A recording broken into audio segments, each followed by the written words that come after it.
Revisamos información internacional. El Ministerio de Defensa de Rusia afirmó que Ucrania realiza ejercicios militares con agentes químicos peligrosos. Las autoridades tuvieron acceso a una versión ampliada del informe de la Agencia de Reducción de Amenazas de Defensa de los Estados Unidos sobre las actividades en Ucrania, que confirma la realización de ejercicios y entrenamientos con agentes patógenos en territorio ucraniano. Además, el ex oficial del Pentágono, Richard Bosher, confirmó el trabajo con patógenos peligrosos en laboratorios financiados por el Instituto de Investigación del Ejército estadounidense en Ucrania. Durante la 9ª conferencia de revisión de los Estados partes de la Convención sobre Armas Biológicas y Tóxicas, realizada en Ginebra del 28 de noviembre al 16 de diciembre, el jefe de las tropas de defensa radiológica, química y biológica de las Fuerzas Armadas de Rusia afirmó que el bloqueo estadounidense de cualquier iniciativa para reanudar el mecanismo de verificación confirma que Washington tiene algo que ocultar, así lo informó el periódico ruso Sputnik. En septiembre, Moscú presentó en Ginebra las pruebas materiales de la actividad de biolaboratorios militares estadounidenses en Ucrania, pero a principios de noviembre el Consejo de la ONU rechazó la resolución de Rusia para investigar ese caso. Y esta semana la organización argentina Abuelas de Plaza de Mayo confirmó la identificación de un nuevo nieto, el número 131, quien fue separado de su madre durante la última dictadura militar entre 1976 y 1983. El presidente Alberto Fernández y la vicepresidenta Cristina Fernández celebraron a través de sus cuentas de Twitter que más personas conozcan sus orígenes y elogiaron el ejemplo de lucha y humanidad de las abuelas. Estela de Carlotto, quien encabeza la organización humanitaria que busca a los niños que fueron robados por los represores a personas asesinadas y desaparecidas, indicó que existen sospechas de que el hombre que recuperó su identidad de 44 años pudo haber nacido en la Escuela de Mecánica de la Armada, uno de los mayores centros de represión de Buenos Aires, donde retenían a mujeres que daban a luz. Los bebés eran sustraídos luego por militares o personas afines al régimen. De Carlotto no precisó más datos sobre el nieto recuperado, pero indicó que es hijo de militantes de partidos de izquierda opositores a la dictadura. Y tras varios días de visita en los Estados Unidos, el presidente de Ecuador, Guillermo Lasso, anunció préstamos por $1.750 millones a su país por parte de los organismos multilaterales. ¿Podría considerarse eso una solución a los graves problemas de esa nación? Lourdes Stutzer analiza la situación de Ecuador a punto de terminar este 2022. El presidente anunció con alegría que Ecuador recibirá en los próximos días $1.750 millones. El Banco Mundial, el Banco Interamericano de Desarrollo y el Fondo Monetario Internacional son los principales prestamistas de esta suma que parece solucionarlo todo cuando el año está a punto de acabarse.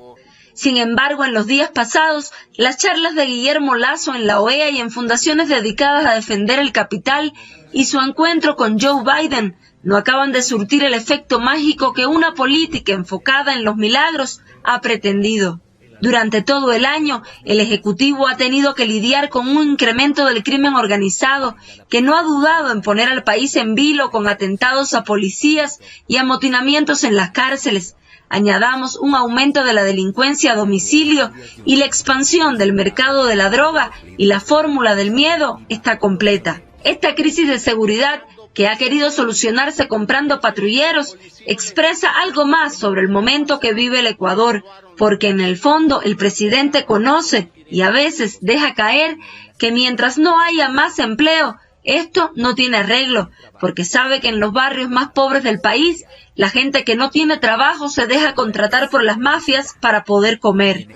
Si los préstamos que comienzan a llegar no estuvieran atados a recortes en inversión social, sería, por supuesto, mucho dinero, pero para poder devolverlo después, Lasso deberá ahorrar, o sea, reducir la inversión social, que es para lo mismo que pide prestado el dinero.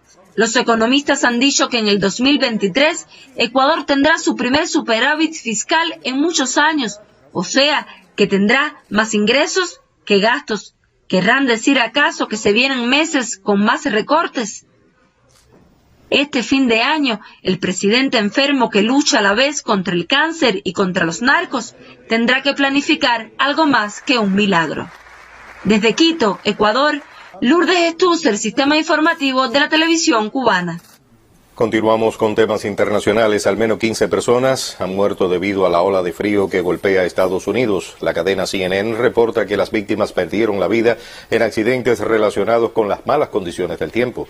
Mientras tanto, más de 200 millones de estadounidenses, casi 2/3 de la población del país, se halla en estado de alerta por la llegada de un temporal de invierno con fuertes vientos, precipitaciones, nieve intensa y heladas, que han dejado sin suministro eléctrico a 1,5 millones de personas en Estados Unidos y también en Canadá. La gran tormenta afecta a casi todos los estados de la Unión y ocasiona lo que el Servicio Meteorológico llama un evento único en una generación, que paraliza los viajes en días de gran actividad del año. Las bajas temperaturas y las nevadas han provocado cancelaciones y desvíos del tráfico aéreo, mientras las carreteras se cubren de nieve y hielo. Veamos cómo lo reflejan televisoras desde los Estados Unidos y México.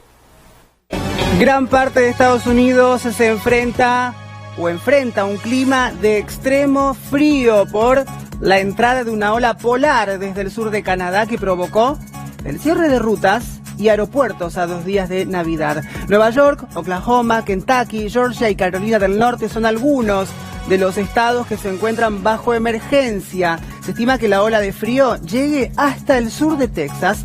En Colorado y Wyoming, la temperatura con vientos helados se desplomó hasta los 40 grados bajo cero. Según el Servicio de Meteorología Nacional, cerca de 240 millones de personas, más del 70% de la población, se encuentran en zonas bajo alerta.